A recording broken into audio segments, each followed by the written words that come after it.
국방부 기무사 개혁위원회가 오늘 전체 회의를 열어서 최종 개혁안을 확정했습니다. 장영달 기무사 개혁위원장은 전체 회의를 마치고 기자회견을 열고 개혁안을 발표했습니다. 네, 이 개혁안에 어떤 내용들이 담겨 있는지 손수호 변호사와 자세히 짚어보겠습니다. 어서 오십시오.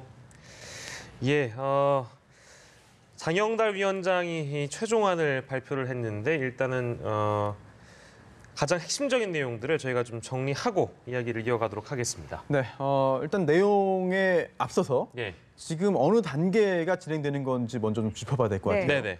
이제 5월에 이 기무사개혁위원회가 이제 발족했습니다. 네. 그리고 7월에 최종안을 발표 이제 하기 직전이었죠. 예. 그런데 그때 위수령 계엄령 관련된 문건이 나오면서 이제 여러 가지 논란이 일었고, 예. 그래서 최종 권고안을 발표하는 것을 뒤로 미뤘거든요. 예, 예. 그렇게 미뤘던 최종 권고안이 이번에 이제 발표된 겁니다. 예.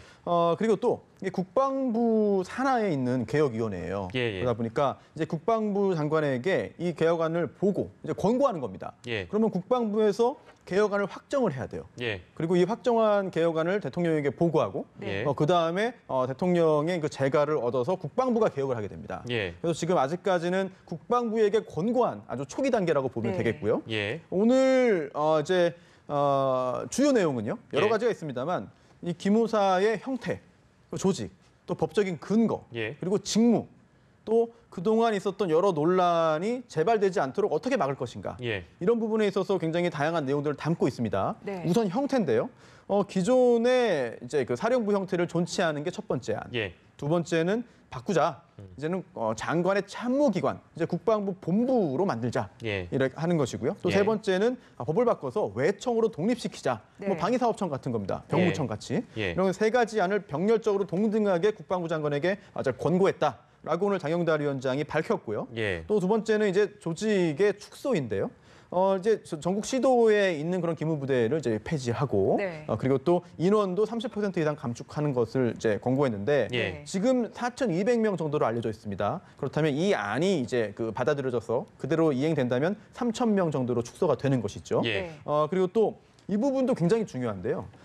그동안 이 국군 기무사령부가 존재할 수 있었던 근거가 이 대통령령인 국군 기무사령부령이에요. 예. 네. 그런데 이 대통령령을 폐지하자라고 하는 그런 내용이 권고안에 포함되어 있습니다. 예. 네. 그리고 또 여러 가지 문제가 재발하지 않도록 하기 위해서는 예. 이제 기무사의 정치 개입이나 민간인 사찰 등등을 할 수 없도록 굉장히 좀 전면적인 그런 그 차단 조치가 필요하다라고 했는데요. 예. 이러한 내용들이 오늘 종합적으로 담겨 있거든요. 네. 근데 오늘 이제 국방부가 이러한 안을 받았으니까요. 예. 어떤 개혁안을 택할지 예. 여부까지 지켜봐야 될 것 같습니다. 네, 아직은 뭐 초기 단계라고 얘기를 하셨습니다만 일단 내용만 두고 봤을 때 그동안 꾸준히 제기되어 온 개혁 요구에 부합한다고 보시는지, 그리고 실효성은 있을지까지 짚어주실까요? 사실 실효성이 있을지 여부는 너무 좀 판단하기 이른 것 같아요. 네. 그리고 국방부가 스스로 개혁을 하는 거잖아요. 지금 단계에서. 예. 그렇다면 과연 국방부의 개혁 의지가 어느 정도 있겠느냐. 그리고 또 기무사가 현재 존재하고 있습니다. 예. 그리고 또 기무사가 가지고 있는 그런 정보를 두려워하는 군내 인사도 분명히 있을 겁니다. 예. 그렇다면 기무사의 어떤 그런 영향력에 굴하지 않고 과연 실효성 있는 그런 개혁안을 택할 수 있을지, 예. 과연 국방부 장관을 비롯해서 지금 이 개혁위원회에 속했던 그런 여러 인사들이 어느 정도의 힘을 낼 수 있을지 예. 굉장히 좀 관심 있게 저도 봐야 될 것 같고요. 예. 또 하나는 기무사령부령, 국군 기무사령부령을 이거를 폐지하자라고 하는데요. 예. 이게 과연 가능한지 좀 약간 의문입니다. 네. 왜냐하면 이 국군 기무사령부령이 존재하기 때문에 기무사령부의 여러 그 조직이라든지 직무라든지 이런 형태가 법적으로 근거를 이제 둘 수 있는 거거든요. 예. 그렇다면 이 국군 기무사령부령을 개정하면서 예. 개정하는 방식으로 문제를 해결하는 것도 충분히 가능한데 예. 이걸 폐지한다는 거는 물론 이제 개정이 아니라 폐지라는 그런 그 단어, 표현 자체가 국민들에게 굉장히 좀 강한 개혁의 의지를 보여줄 수는 있어요. 예. 예. 하지만 폐지할 경우에는 당장 기무사령부의 존재 근거가 사라지기 때문에 예. 더 큰 혼란이 생길 수 있거든요. 그렇게 되면 맨 처음에 얘기했던 존치안 같은 경우에는 성립이 안 되는 거잖아요. 그렇습니다. 그렇기 때문에 이 기무사령부령을 당장 폐지하자는 게 실질적으로 기무사령부를 폐지하자는 것과 거의 같은 의미로 받아들여질 수 있습니다. 그렇네요. 네. 그렇다면은 앞으로 이제 이 법제도와 함께 실질적인 기무사의 개혁이 맞물려 갈 수밖에 없는데 네. 예. 이런 부분도 역시 국방부에서 좀 여러 가지 고민을 해야 될 것 같습니다. 예. 알겠습니다. 오늘 있었던 기무사 개혁에 관련된 권고안입니다. 초기 단계라는 거를 저희가 이제 짚어드렸고 이제 국방부에서 어떤 안을 이제 최종안으로 발표하는지 저희가 좀 기다려보도록 하겠습니다. 굵직한 내용은 하나 더 있었는데요. 드루킹 댓글 조작 의혹을 지금 특검팀이 조사 중에 있습니다. 근데 김경수 경남도지사에 대해서 압수수색을 실시를 했고요. 근데 이제 영장은 지난달에 한번 기각이 됐던 적이 있어서 그때와 지금이 또 뭐가 다른지 저희가 좀 짚어봐야 될 것 같습니다. 네, 압수수색 영장이죠. 예. 잘 아시는 대로 특검이 법원에 청구를 하고 예. 법원에서 압수수색의 필요성이 있다라고 보아서 발부를 했기 때문에 이번에 집행이 된 겁니다. 예. 그런데 이 관련 규정을 보면은요, 압수수색 관련해서 두 가지 요건을 크게 충족해야 돼요. 그래서 첫 번째로는 피의자, 예. 이번 사안에서는 김경수 지사겠죠. 예. 김경수 지사가 죄를 범하였다고 의심할 만한 정황이 있어야 된다. 네. 뭐 범했다가 아닙니다. 정황이 예. 있어야 된다. 또 두 번째는 그 사건과 관계가 있다고 인정되어야 한다. 예. 즉, 첫 번째 구속영장이 기각됐던 이유를 짐작해 보면 두 가지 중에 하나일 겁니다. 또는 예. 두 가지 모두일 수 있겠죠. 예. 첫 번째로는 김경수 지사가 죄를 범하였다고 의심할 만한 정황조차 없다. 예.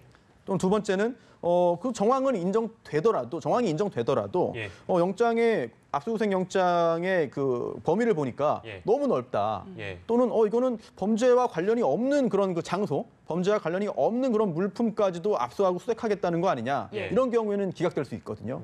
따라서 첫 번째 기각 사유는 그 두 개 중에 하나 또는 두 가지 모두일 것으로 보이고요. 예. 이번에 두 번째 재차 청구한 압수수색 영장이 발부된 것을 볼 때 가능성 역시 두 가지입니다. 첫 네. 번째, 김경수 지사에 대한 그 범죄 가능성에 대해서 의심할 만한 정황이 있다고 보았을 가능성. 예. 이거는 드루킹이 이제 직접 제출한 그 이동식 저장 장치 USB 예. 안에 있는 그런 내용들을 보니까 새로이 제공된 내용을 보니 김경수 지사의 범죄 가능성이 좀 있어 보인다. 예. 그렇다면은 압수수색 영장 발부됐을 수가 있고요. 또 두 번째는 그 부분이 아니라 압수수색의 범위가 너무 광범위하고 예. 또 관련성이 희박한 부분까지 청구해서 너무 과하다 예. 싶어서 기각이 됐는데 두 번째 청구에서는 좀 많은 부분들을 덜어내고 예. 실제로 이 압수수색 대상자의 기본권이라든지 권리 침해 가능성을 줄여서 좀 한정적으로 좁은 범위를 청구할 경우에는 또 이제 발부되는 경우도 있거든요. 네. 예. 그런 두 가지 경우 중에 하나가 아닐까 이렇게 짐작됩니다. 네, 예. 그러면 특검이 좀 더 자세히 들어가서 이 김 지사를 상대로 조금 어떤 부분에 수사력을 집중하고 있고 조사를 집중하고 있는 부분은 어떤 부분인지 차근차근 짚어주시죠. 네, 우선 업무방해죄인데요. 지금 드루킹 일당은 이 업무방해죄로 재판도 받았고 또 지금 또 수사도 받고 있고 또 재판도 앞으로 더 진행될 수 있습니다. 예. 김경수 지사가 이 업무방해죄를 드루킹 일당과 함께 공모해서 범한 공범이다. 예. 이렇게 특검 측은 지금 파악을 하고 있는 거죠. 특검 측의 입장입니다. 네. 예. 아직까지 뭐 기소된 것도 없고 법원의 판단은 더더욱 받지 않았기 때문에 예. 무죄 추정의 원칙에 의해서 현재까지는 단순히 특검의 입장이라는 것을 확실히 말씀을 드리고요. 네. 예. 여기서 문제되는 게 있습니다. 과연 그렇다면 김경수 지사가 어떤 형태로 과연 공모를 했고 공범 행위를 한 것이냐. 예. 이 부분을 특검이 밝혀내야 됩니다. 예. 근데 아직까지 뭐 구체적으로 밝혀내지는 못한 것 같아요. 예. 다만 구체적으로 밝혀내기 위해서 수사를 하는 것이고 수사 과정에서 수사 행위 중에 하나가 바로 오늘 집행했던 압수수색이거든요. 네. 예. 그렇다면 오늘 압수수색을 한 그런 그 압수물의 좀 분석 결과에 따라서 수사가 한 걸음 더 나아갈 수 있을지 아니면 압수수색까지 했는데 특별한 게 나오지 않는다라고 예. 한다면 사실 특검 입장에서는 굉장히 답답한 상황에 처할 수도 있거든요. 예. 오늘 압수한 그런 압수물 분석 작업이 굉장히 중요해 보입니다. 네, 예. 그런데 뭐 선거법 위반 혐의도 포착했다는 얘기도 나오는데 이건 또 어떤 내용입니까? 네, 저도 이 부분은 약간 좀 의아한데요. 예. 이제 드루킹 측 일부 인사들의 진술이라는 거예요. 그런데 올해 6월에 이제 지방선거가 있었죠. 그때 김경수 지사가 출마를 해서 도지사로 당선이 됐습니다. 그런데 그 선거 국면에서 김경수 지사가 드루킹 측에 도움을 얻으려고 노력을 했다라는 예. 것인데요. 아, 이게 과연 얼마나 믿을 수 있을지 약간 좀 의문이에요. 왜냐하면 김경수 지사가 이제 그 킹크랩 시연회에 참석을 해서 드루킹 일당의 그 업무방해죄의 공범행위를 했는지 여부와 관계없이 그건 저는 모르겠습니다. 예. 수사 중이니까 저는 모르겠는데 그런데 이 지방선거 앞두고 출마 여부를 놓고도 여러 가지 그 좀 논란이 있었고 소동이 있었고 불출마 선언을 하는 거 아니냐라는 관측이 있었지만 본인의 그 무고함을 강력하게 주장하면서 특검도 수용할 수 있다고 하면서 출마 선언을 해서 당선된 거거든요. 예. 그런데 그런 상황에서 드루킹의 도움을 청했다? 이거는 사실 상식적으로 정말 이해하기 좀 어려운 부분이 있거든요. 그래서 이 부분도 지금 특검이 좀 건드리는 것 같은데 예. 과연 구체적인 그런 혐의를 찾아서 수사를 본격적으로 진행할 수 있을지 이 부분은 개인적으로는 약간 좀 의문이 듭니다. 예.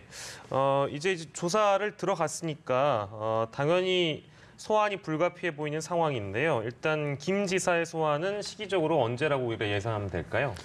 우선 정확히 하면은 뭐 소환보다는 피의자 출석 요구죠. 예. 출석을 요구하는 것이고 원칙적으로 그 피의자인 김경수 지사가 특검에 나오지 않을 수도 있어요. 물론 나오지 않는 거는 본인의 선택이고 예. 나오지 않았을 경우에 뭐 체포 영장을 발부해서 체포하거나 또는 구속 영장을 청구해서 발부받은 다음에 구속하거나 예. 이런 상황으로 진행될 수도 있겠습니다만 예. 무고함을 강력하게 주장하고 있는 김경수 지사가 예. 뭐 일정이나 장소나 형식만 일부 조율이 되면 예. 이제 출석 요구에 응해서 이제 특검의 조사가 이루어질 것으로 예상은 됩니다. 예측은 예. 되는데요. 이제 언제냐 이 시기가 문제입니다. 그런데 오늘 압수수색을 했기 때문에 여러 가지 압수물이 있을 거예요. 예. 특히나 이제 과거에 그 보좌진의 일정 관련된 그런 그 자료까지 압수했다면 예. 드루킹 시연회에 정말 김경수 지사가 참석했는지 여부까지 확인할 가능성도 있거든요. 예. 이런 압수물 분석이 모두 끝나고 그다음에 김경수 지사에 대한 그 피의자 조사를 해야 되는데요. 예. 이 사건의 정점에 사실 김경수 지사가 있는 것 같아요. 네. 물론 유죄 무죄를 떠나서 지금까지 그 관련 혐의가 있다고 특검이 그 주장하는 그런 인사들을 볼 때 예. 김경수 지사보다 더 중량감 있는 인사는 좀 없어 보이거든요. 예. 그렇다면 김경수 지사에 대한 조사는 가장 마지막 단계가 될 것으로 보이고 예. 또 마지막 또 두 번, 세 번 부르기도 또 어려워 보입니다. 예. 그렇다면 다른 관련자들에 대한 그 드루킹 측 인사는 물론이거니와 예. 다른 그 김경수 지사 측 인사에 대한 조사도 다 마무리하고 예. 압수물에 대한 분석까지 마무리한 후에 예. 모든 조사를 그 준비를 철저히 한 후 한 차례 그 조사를 할 것으로 보이는데요. 예. 특검 입장에서는 일단 그 특검의 수사 기간이 그 길지는 않습니다. 남아있는 예. 일정이 네네네. 길지는 않은데 따라서 좀 최대한 좀 시간을 단축시켜서 최대한 빨리 불러서 그 조사를 한 다음에 이제 공소장 작성 단계로 넘어갈 것으로 보이는데 압수물 분석이 과연 어디까지 진행될 수 있을까? 예. 그리고 또 압수물 중에서 굉장히 좀 의미 있는 자료가 어느 정도 나올 것이냐 여기에 따라서 또 달라질 것 같습니다. 네, 예. 조사가 언제쯤 이뤄질지 예상해봤고요. 이번엔 주제를 좀 바꿔서 최근에 참 이슈가 됐던 내용인데 러시아 보물선 돈스코이호를 둘러싸고 이 보물선 소동이 투자 사기 논란이 있었고 지금은 경찰 수사로까지 이어진 상태인데 네. 어떤 내용입니까? 이게 150조 원에 달하는 가치, 150조 원 가치에 달하는 보물이 러시아 군함 돈스코이호에 있고 예. 이게 울릉도 근해에 지금 가라앉아 있다. 그리고 이거를 최초로 발견했고 인양해서 그 금괴를 이제 여러 가지 그런 금괴를 포함한 보물을 가지고 수익을 이제 배당하겠다, 예. 분배하겠다라고 하는 주장이었죠. 네, 그런데 이게 지금 검찰에서는 좀 사기 범죄가 아니냐라고 예. 좀 보고 있는 것 같아요. 우선 정황은 이 해당 그룹의 관련 인사들 중에 일부가 다른 사기건으로 수사를 받았거나 예. 또는 뭐 법정 구속된 적이 있다. 예. 이런 정황도 있고요. 예. 또 두 번째는 이게 다단계 투자 사기 아니냐라고 예. 보는 겁니다. 왜냐하면 사실 보물선은 굉장히 고전적인 주제입니다. 그리고 보물선 관련 사기도 굉장히 많았어요. 그런데 이번엔 좀 새로운 게 또 하나가 결부가 됐는데요. 바로 예. 이제 가상화폐죠. 예. 예. 그래서 이 인양 자금을 조달하기 위해서 가상화폐를 이제 발행을 하고요. 예. 예. 그런 가상화폐를 구입한 그런 사람들에게 나중에 인센티브를 주겠다라고 네. 하는 건데요. 그 과정에서 다른 그런 가상화폐 투자자를 모집해 오면 예. 추가적인 인센티브를 주겠다라고 하는 건데요. 다단계인데요? 네, 이거 굉장히 전형적인 그런 다단계 방식입니다. 예. 그러다 보니 이 전체적으로 볼 때, 이거는 여러 건의 그런 사기가 한데 맞물려 있는, 한데 묶여 있는 그런 새로운 형태의 사기 아니냐. 예. 이렇게 금융권 관계자들이 보고 있고, 또한 금감원에서도 이거 투자에 유의하라라고 예. 하는 그런 메시지를 이미 좀 보낸 바 있거든요. 예. 이제 수사기관이 공식적으로 이제 이번 사건에 대해서 이제 사기 혐의를 두고 경찰 수사가 이제 시작되니까요. 예. 그동안은 참 굉장히 좀 여러 가지 논란이 있었는데요. 예. 이번 경찰 수사를 이제 통해서 예. 그 의혹들이 좀 다 해명이 되고 또 잘못한 사람들이 있으면 처벌까지 이어져야 될 것 같습니다. 예, 뭐 물론 투자에 대한 유혹 또 개인들의 욕심을 저희가 이해를 못하는 바는 아닙니다만 여러 가지 의심이 될 만한 정황들이 좀 있어서 네. 모르겠습니다. 뭐 사실 잘 이해는 안 됩니다만 보물선에 대한 얘기를 저희가 좀 나눠봤고요. 광주에서 저희가 앞서서 이제 저희 대담 전에 리포트로 보여드렸는데 굉장히 충격적인 사건입니다. 광주의 한 여자 고등학교에서 있었던 일인데 57명의 전체 선생님들 중에 지금 3명 중 1명이 지금 조사를 계속 받게 된 지금 상황까지 이어지고 있어서 무려 180여 명의 학생들이 피해를 봤다고 진술을 하고 있습니다. 네, 이 여고 예. 전체 학생이 860명이라고 합니다. 네. 근데 그 중에 현재까지 180명이 피해를 입었다라는 예. 그런 보도가 나오고 있죠. 예. 이게 더 늘 수도 있을 것 같아요. 예. 피해 입은 학생들이. 예. 예. 그리고 또 더욱 충격적인 게 교사 한 명이 이런 일을 했어도 참 충격적인데 그게 아니라 지금 11명이 지금 이런 일을 벌였고 예. 또 그 학교 측에서도 11명에 대해서 수사 의뢰를 한 상태거든요. 예. 네. 그런데 이것도 역시 더 늘 수 있지 않겠느냐. 이런 이런 우려를 지금 하실 수 있을 것 같습니다. 더군다나 참 이 교사들이 학생들에게 했던 그런 이야기들 예. 이게 방송에서 입에 옮기는 게 참 이게 적절할지 좀 의문이 드는 예. 그런 발언들을 많이 했어요. 예. 참 이런 발언들을 직접 들은 학생들이 굉장히 큰 충격을 받았고 예. 또 집에서도 이거 어떻게 해야 될지 모르겠다. 굉장히 좀 괴로워하는 모습들을 본 학부모들이 또 다시 문제를 제기하는 예. 그런 상황인데 광주교육청 관계자도 피해 학생들에 대해서 지금 전체 학생들에 대한 전수조사를 했다. 예. 하지만 피해를 입었다고 밝힌 학생들의 수가 더 늘 수도 있다. 예. 이런 입장을 좀 보이고 있습니다. 네, 뭐 졸업생들도 증언을 하고 있다고 하고 상황이 이 정도면 사실 학교 측에서도 몰랐을 리가 없잖아요. 그런데 뭐 이렇게 조치를 안 한 것도 상당히 문제 있는 거 아닙니까? 그렇습니다. 굉장히 많은 학생들 예. 그리고 또 상당히 많은 그런 교사들이 이런 행동을 긴 기간 동안 예. 했기 때문에 학교 측이 전혀 몰랐다는 말을 믿기는 좀 어렵죠. 그렇죠. 게다가 구체적인 정황도 있습니다. 3년 전에도 이 학교 교사가 그 제자를 이렇게 차량 안에서 이렇게 추행하고 또 게다가 또 스토킹 행위까지 하고 이런 일들이 있었는데도 사실 이 학교에서는 이런 정황들을 좀 은폐하려는 시도했다는 예. 의혹도 나오고 있거든요. 그렇기 때문에 이게 이제 와서 밝혀진 게 사실 그 학교 내에서는 교사가 학생들보다 당연히 그 우월적인 지위에 있습니다. 게다가 단순히 그냥 사제지간의 어떤 그런 그 권력 관계뿐만 아니라 구체적으로 생활기록부 기재라는 이런 것을 가지고 또 좀 본인의 권력을 행사했다. 네. 예. 즉 자신의 어떤 이런 성 관련된 그런 행위들에 대한 문제 제기를 할 경우에는 예. 이거는 그 생활기록부의 그 안 좋은 내용을 기재함으로써 대학 진학에도 불이익을 줄 수 있다. 예. 이런 협박을 했기 때문에 굉장히 이제 질이 좋지 않은 거거든요. 예. 게다가 인터넷 홈페이지에도 인터넷 게시판에도 내가 피해를 입었다라는 글이 그동안 올라오기도 했어요. 예. 그런데 어찌된 이유인지 대부분의 글이 또 뭐 얼마 안 가서 삭제됐거든요. 예. 이런 것도 역시 해당 교사의 어떤 그 힘, 뭐 제자가 스승에 대해서 교사에 대해서 가질 수밖에 없는 그런 지위 이런 것들이 영향을 미친 것이 아닌가 이렇게 예. 짐작됩니다. 예. 안타까운 것은 뭐 이제 이 중에 그 3학년 담당하는 그 교사도 일부 또 포함돼 있다고 하더라고요. 그래서 네. 그 담임 선생님들이라서 피해가 이제 학생들한테 고스란히 돌아가는 것 같습니다. 뭐 이건 좀 안타깝네요. 그렇습니다. 고3 담임까지 지금 이제 수사 의뢰를 받았기 때문에 예. 해당 그 학급 예. 굉장히 좋지 않은 영향이 있을 것이고 예. 그뿐만 아니라 고3 전체 그리고 또 뭐 1, 2, 3학년 모두 학교 전체에 불이익이 가는 것이기 때문에요. 예. 이런 일이 이렇게 커지기 전에 미리 조치를 취했어야 되는데 왜 쉬쉬하고 막으라고 했는지 예. 굉장히 안타까운 생각이 듭니다. 예, 상황을 저희가 좀 더 지켜보고 나온 결과에 따라서 이야기를 더 나눠보도록 하겠습니다. 지금까지 손수호 변호사와 여러 가지 사건 사고 살펴봤습니다. 고맙습니다. 잘 들었습니다.